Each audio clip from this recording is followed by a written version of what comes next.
Hallo, in diesem kurzen Video möchte ich auf einen Befehl eingehen, der in diesem Fall hier unter der Listenansicht ist, und das ist die Listenansicht neu aktive Teileliste.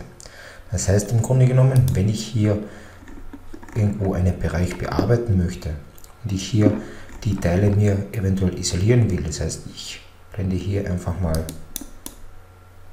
diese Platte aus und möchte hier einfach in diesem Fall diese zwei Formrohre miteinander verschrauben. Das heißt, ich wähle sie hier in der Teilestruktur aus, mit der Steuerung-Taste die zweite. Das heißt, ich habe hier meine zwei Baugruppen in diesem Fall ausgewählt und ich möchte hier über diesen Befehl nur diese ausgewählten Teile in einer neuen Ansicht haben. Das heißt, ich betätige den Befehl.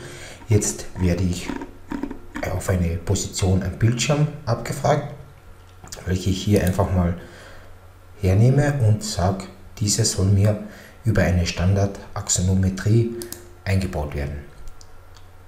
So, ich wähle hier nur die aktive Ansicht darstellen und ich habe hier in diesem Fall nur diese zwei Baugruppen isoliert und kann diese wesentlich einfacher bearbeiten, editieren oder einfach nur in einer Übersicht anzeigen lassen.